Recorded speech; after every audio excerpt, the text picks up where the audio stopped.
ચોરીને અંજામ આપવા માટે આ યુવતીએ પ્રેમની જાળ પાથરી, જેમાં યુવક ફસાયો, ભરોસો જીતી લીધો અને બાદમાં રૂપિયા લઈને બીજા પ્રેમી સાથે રફુચક્કર થઈ ગઈ.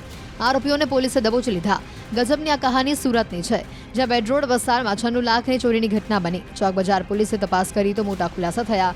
થોડા સમય પહેલા આરોપી જયશ્રી તેના પ્રેમી શુભમ સાથે ફરિયાદી દિલીપભાઈના ઘરમાં ભાડેથી રહેવા આવી હતી. દિલીપભાઈ પત્નીથી અલગ થઈ એકલા જ રહેતા હતા, જેની જાણ જયશ્રીને હતી. જ્યારે કામ માટે શુભમ બહાર ગામ ગયો ત્યારે જયશ્રી અને દિલીપ એકબીજાની નજીક આવ્યા. દિલીપભાઈ જયશ્રીના પ્રેમમાં પડ્યા અને આ જ દરમિયાન જયશ્રીને ખબર પડી કે દિલીપભાઈ મકાન વેચવાના છે. આથી જયશ્રીએ પોતાની સાથે રહેતા પ્રેમી શુભમ સાથે મળીને ચોરીનો પ્લાન બનાવ્યો.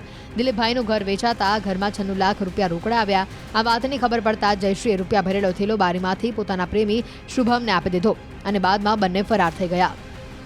હવે એના ઘરવાળાએ છોડી દીધી હતી, તો મારે ઘરે કામ કરવા આવતી હતી અને 1 વર્ષ આ રીતનું ચાલતું હતું. તો વર્ષ દિવસ કેળે મારે મકાન વેચવાનું એમાંથી પૈસા જે આવ્યા ઘરે મૂક્યા હતા. તો મને કે હાલો આપણે છોકરાને મૂકી આવીને ટી પહેલાં એને કપડાં ચેન્જ કરવાના બહાને દરવાજો બંધ કર્યો અને એને ખબર હતી કે પૈસા ઘરે આવેલા છે. તો પૈસા એણે એના લવર હારે વાત કરતી છે ખબર નહીં, તો એના લવરને બોલાવી દીધો છે 28 તારીખે. તો એ પૈસા એને વાંહેના ફ્લેટ હતો ને એમાં અંબી દીધા કપડાં ચેન્જ કરવા બહાને, અને પછી એનો લવર 8 વાગે હવા 8 લઈને વી ગયો. આ છોકરી સાથે તમારા પ્રેમ સંબંધો હા હતા.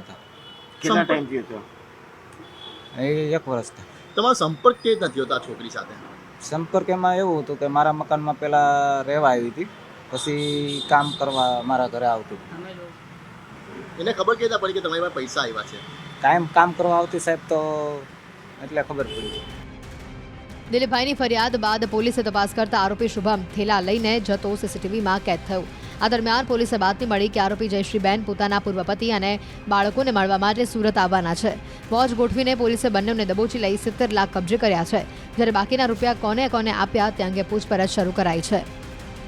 ઇન્વેસ્ટિગેશનમાં પોલીસને બાતમી મળી હતી કે આ બેન પોતાના અગાઉના પતિ એના અને પોતાના બાળકો એને મળવા માટે અહીંયા આવનાર છે, અને એ અનુસંધાને પોલીસે વોચ ગોઠવી હતી અને એમની ધરપકડ કરી હતી.